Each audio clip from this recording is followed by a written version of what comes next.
اس عمر میں یہ بیچارے نہ ہندو کا کھائیں، نہ جو ہے وہ فلم دیکھیں، نہ یہ تھیٹر جائیں، نہ یہ کوئی حرام کام کریں. ہم اس لیے ان کا احترام کرتے ہیں کہ اپنے نفس پہ کنٹرول کرتے ہیں، خاص طور سے ان جو ہے وہ عمر کے حصوں میں کہ جہاں زیادہ تر لوگ بگڑ جاتے ہیں.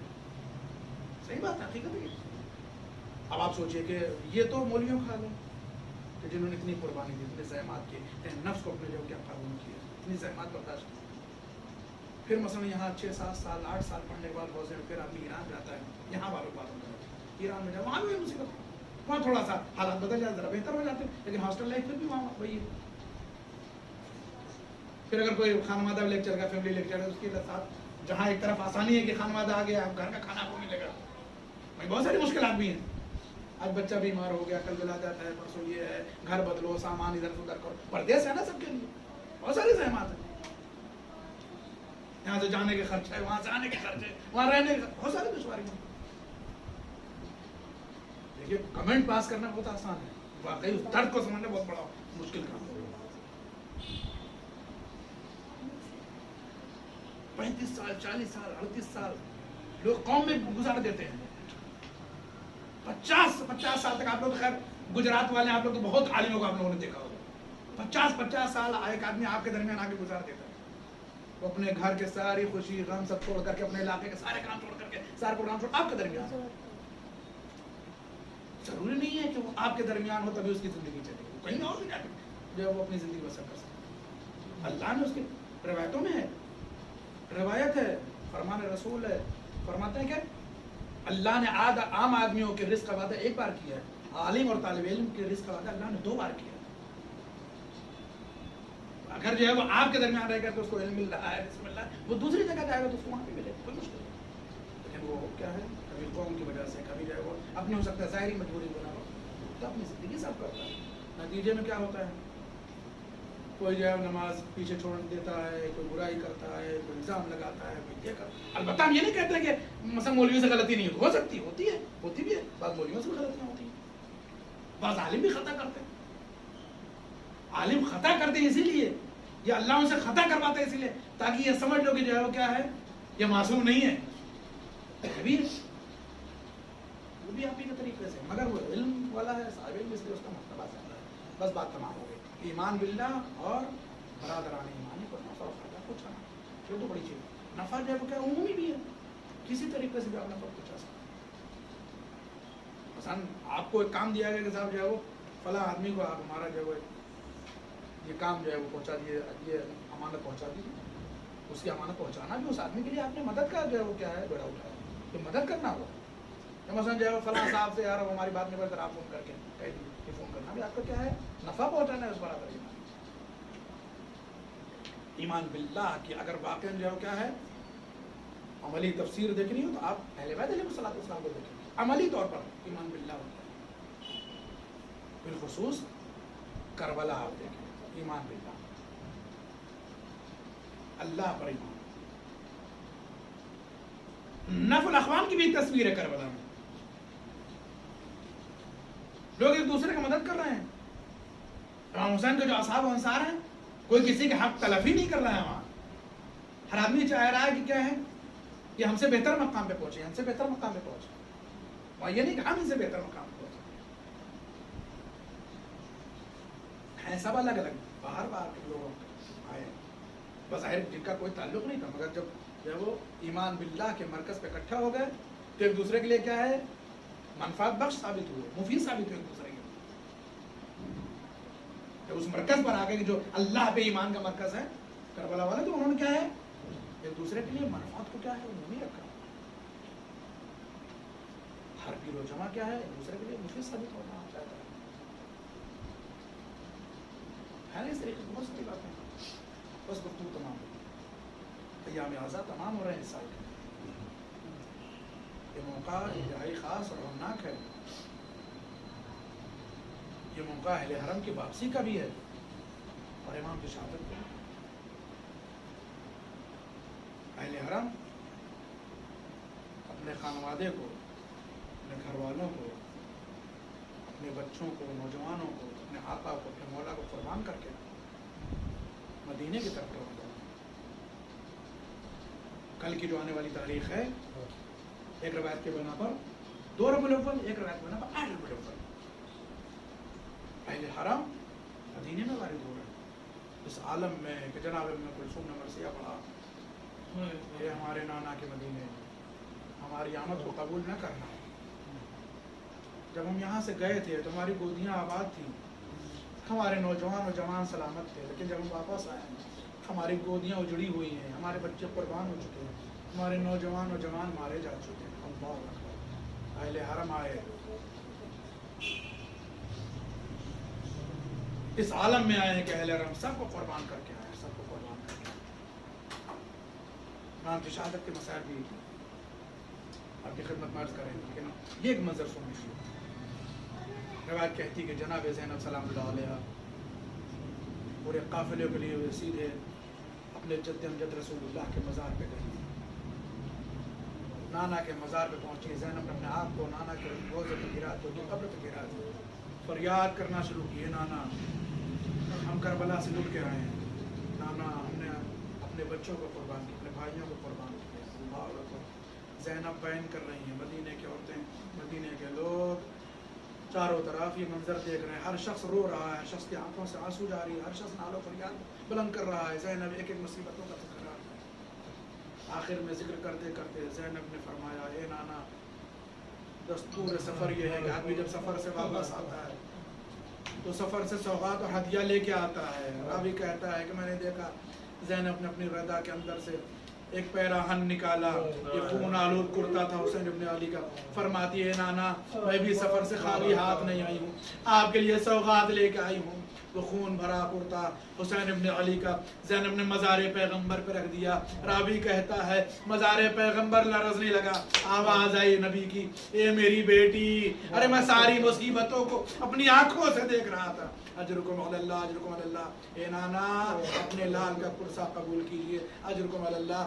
اسی دوران جناب زینب نے مصیبتوں کو بیان کرتے کرتے فرمایا، اے نانا ہمیں ظالموں نے دیار بدیار برہنہ اثار ارے پھر آیا. اے بابا کبھی ہم بازاروں میں برہنہ پھرائے گئے، کبھی درباروں میں برہنہ سر پھرائے گئے، ہمیں قیدی بنایا گیا. اچانک کہتے کہتے زینب یہ کہنے لگی، اے نانا اگر نامحرموں کا مجمع نہ ہوتا تو میں اپنے بازو سے ردا ہٹا کے وہ ریسمان ظلم کے نشان دکھا دیتی. اے نانا میرا بازو نیلا ہو چکا ہے. اجرکم علی اللہ، اجرکم علی اللہ. بس میرے عزیزو گفتگو تمام ہوئی. یہ سارے لوگ اپنے اپنے گھروں کو چلے گئے، بیویاں اپنے گھروں کو چلی گئیں، نوجوان اپنے گھروں کو چلے گئے، جو بچے تھے اپنے گھروں کو چلے گئے، مدینے والے سب اپنے گھروں کو چلے گئے. فرمائش ہے مسائل کے اس حصے کی میں چاہتا ہوں عرض کر دوں. روایت کہتی کہ سب اپنے اپنے گھروں میں چلے گئے. ایک بی بی ہے جو اب تک اپنے گھر کے اندر نہ گئی. راوی کہتا ہے وہ بی بی بیوہ حسین ابن علی ہیں، مادر جناب علی اصغر و سکینہ رباب ہیں، جو باہر بیٹھی ہوئی ہیں، دھوپ کی تمازات، ارے بارش. روایت کہتی ہے جناب سید سجاد نے جب یہ دیکھا کہ اپنی ماں کو انہوں نے دھوپ میں محسوس کیا ہے، آوازیں دے ماں ارے آپ گھر کے اندر تشریف لائیے، سائے میں آئیے. آواز دیتے ہیں میرے لال سید سجاد، ارے میں نے اپنے والی و وارث کو دھوپ میں بے گور و کفن دیکھا ہے، میں کیسے سائے میں چلی جاؤں؟ اے میرے لال مجھے یہی رہنے دو. لیکن راوی کہتا ہے جناب امام زین العابدین نے اصرار کیا. فرماتی ہے میرے لال مجھے تمہارے مقام و مرتبے کا احساس ہے، تم بیٹے کی حیثیت سے بلکہ امام بھی ہو. اے میرے لال تمہارا حکم ہے، میں تمہارے حکم کو ٹال نہیں سکتی ہوں. لیکن راوی نے لکھا رباب نے رخ سوئے آسمان کیا، اے میرے اللہ اپنے والی سے کربلا میں وعدہ کر کے آئی تھی، اے حسین بن علی میں جب تک زندہ رہوں گی سائے میں نہ بیٹھوں گی. لیکن ایک طرف امام ہے جو حکم دے رہا ہے، اے میرے اللہ ارے میری روح قبض ہو جا. راوی کہتا ہے رباب کی روح قبض ہو گئی. سید سجاد نے ایک امتحان اور دیا، وہ زندان شام میں لاشا دفن کرنا ہو یا اپنی ماں کی میت کو دفن کرنا ہو. اے سید سجاد آپ کی مظلومی پر ہمارا سلام،